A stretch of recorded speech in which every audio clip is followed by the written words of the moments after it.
Assalamualaikum warahmatullahi wabarakatuh. Selamat pagi anak-anakku sekalian.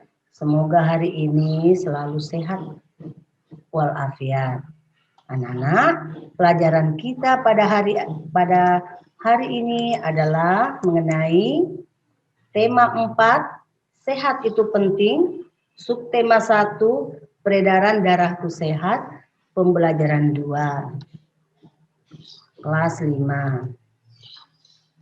Muatan pelajaran adalah SBDP, Bahasa Indonesia, IPA. Tujuan pembelajaran. Peserta didik dapat menyebutkan ciri-ciri tangga nada mayor dan minor dengan percaya diri. Peserta didik dapat mengidentifikasi contoh lagu bertangga nada mayor dan minor dengan mandiri. Peserta didik dapat menjelaskan pantun dengan percaya diri. Peserta didik dapat menyebutkan ciri-ciri dan jenis-jenis pantun dengan percaya diri.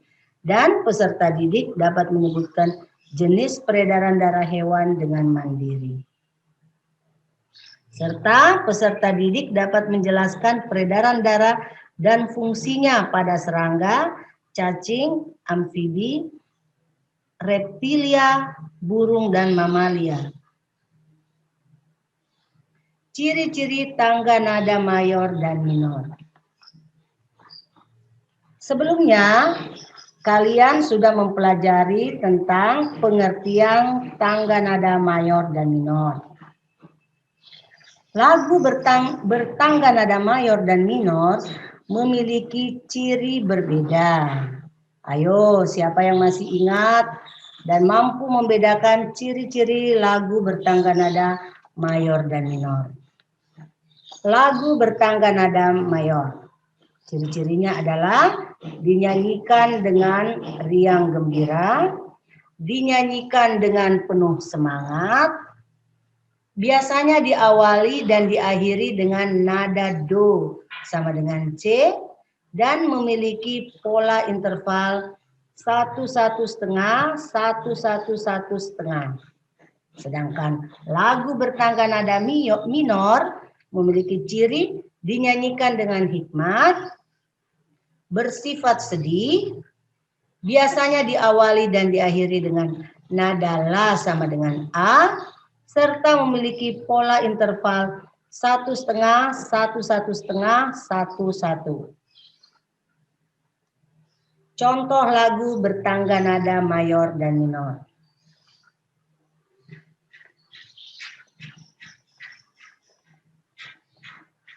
Contoh lagu bertangga nada mayor. Hari Merdeka, Indonesia, Garuda Pancasila, dan gundul-gundul pacul. Manuk dadali, lir ilir, naik becak, naik delman, dan cicak-cicak di dinding. Sedangkan contoh lagu bertangga nada minor adalah mengheningkan cipta, gugur bunga, bubui bulan, boleh lebo, syukur, apuse.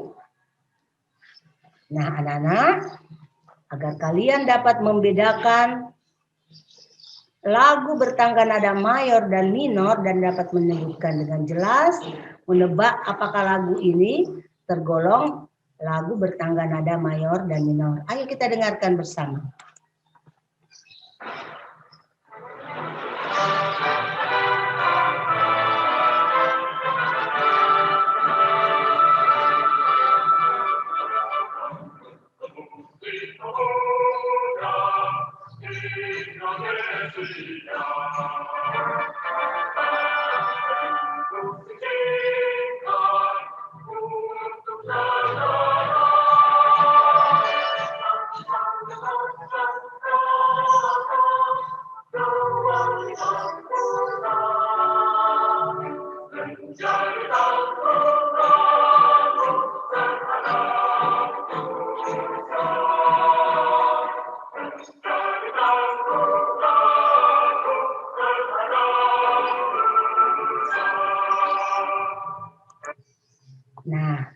Setelah kalian mendengarkan lagu yang berjudul Bangun Pemuda-Pemudi tadi, apakah kalian sudah dapat menebak lagu itu tergolong tangga nada mayor atau minor?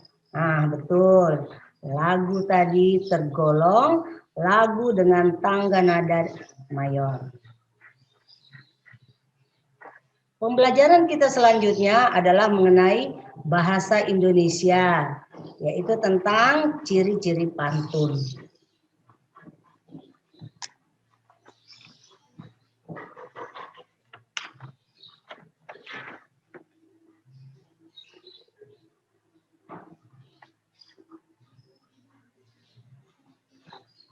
Pantun memiliki ciri khas yang membedakannya dengan bentuk-bentuk karya sastra Indonesia lainnya.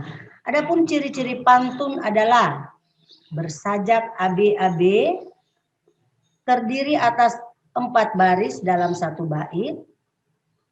Setiap baris terdiri dari 8 sampai 12 suku kata dan terdiri atas 2 bagian, yaitu sampiran dan isi. Coba kalian perhatikan contoh pantun berikut.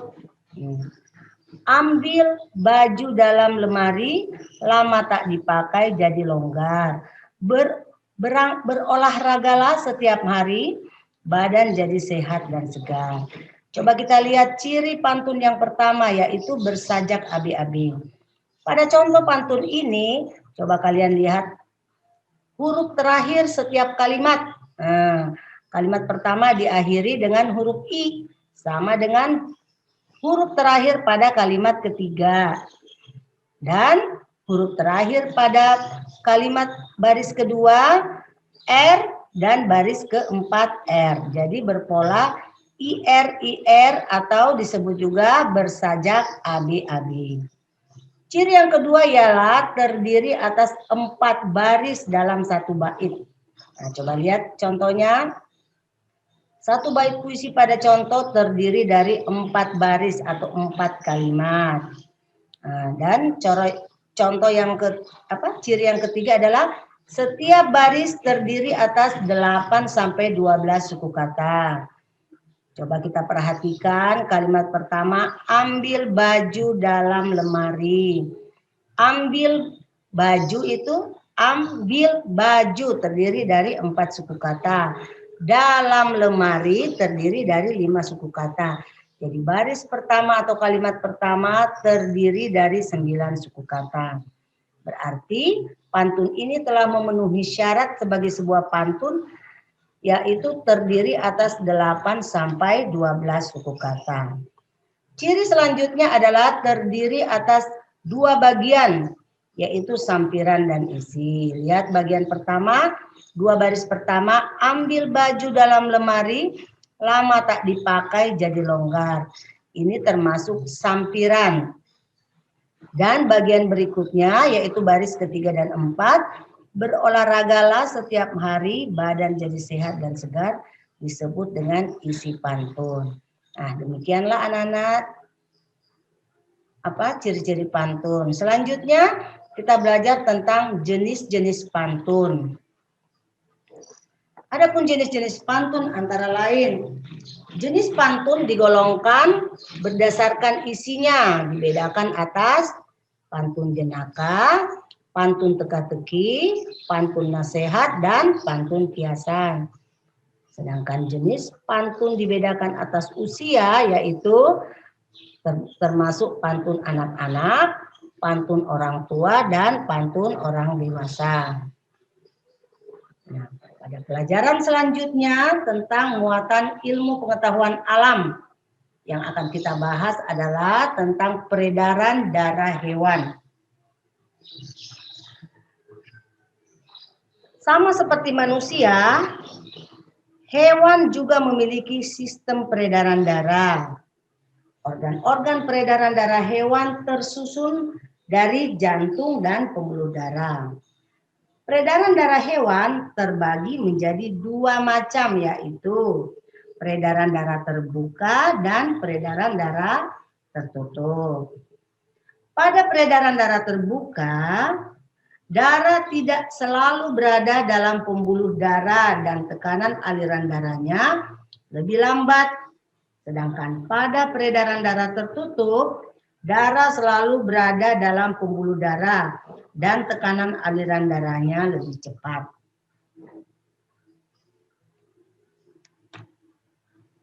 Anak-anak, coba perhatikan sistem peredaran darah beberapa hewan berikut ini. Nah, pada gambar pertama, gambar apa anak-anak? Yaitu gambar serangga atau hewan serangga. Serangga memiliki sistem peredaran darah terbuka. Darah disebut hemolimfa pada serangga, mengisi seluruh rongga tubuh dan berfungsi mengedarkan zat makanan, namun tidak dapat mengangkut oksigen. Serangga juga memiliki jantung dan pembuluh darah. Struktur jantung pada serangga masih sederhana sehingga disebut jantung pembuluh. Demikianlah peredaran darah pada hewan serangga. Nah, gambar selanjutnya adalah gambar cacing. Hewan cacing memiliki sistem peredaran darah tertutup. Cacing memiliki pembuluh darah dan jantung pembuluh. Jantung cacing memompa darah dari jantung menuju pembuluh darah bagian atas, lalu ke bagian bawah, lalu ke seluruh tubuh. Nah, demikianlah sistem peredaran darah hewan cacing. Gambar selanjutnya adalah hewan ikan. Ikan memiliki sistem peredaran darah tertutup. Jantung ikan memiliki dua ruang, yaitu satu serambi dan dua bilik. Bilik memompa darah ke arah insang untuk mengambil oksigen, lalu diedarkan ke seluruh tubuh. Serambi kemudian menerima karbon dioksida dari seluruh tubuh. Nah, demikianlah peredaran darah pada hewan ikan. Selanjutnya adalah gambar apa anak-anak yang tampak? Betul, gambar tersebut adalah gambar katak. Katak tergolong hewan amfibi, memiliki sistem peredaran darah tertutup. Jantung amfibi memiliki 3 ruang, yaitu 2 serambi dan 1 bilik. Darah kaya oksigen dari paru-paru bercampur di dalam bilik dengan karbon dioksida dari serambi. Darah kaya oksigen kemudian dipompa ke seluruh tubuh dan darah karbon dioksida dipompa ke paru-paru. Nah, demikian sistem peredaran darah pada hewan amfibi. Selanjutnya coba perhatikan baik-baik anak-anak. Nah, hewan apa yang tampak pada gambar? Yaitu jenis-jenis hewan reptilia. Nah, berikutnya adalah gambar hewan burung dan gambar hewan mamalia atau hewan menyusui. Nah, anak-anak, reptilia, burung, dan mamalia memiliki sistem peredaran darah tertutup. Jantung reptilia, burung, dan mamalia memiliki 4 ruang seperti manusia, yaitu 2 serambi dan 2 bilik.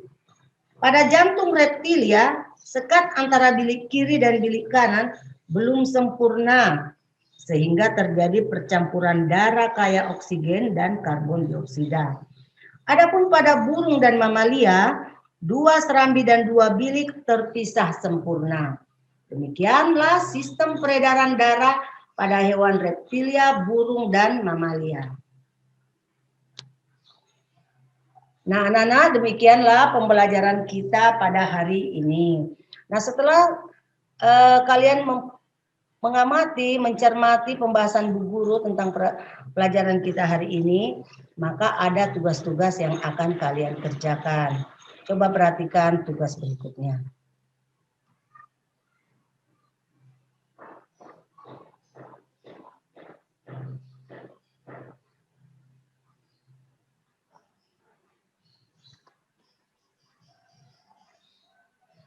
Demikian anak-anak, Assalamualaikum warahmatullahi wabarakatuh dan selamat siang.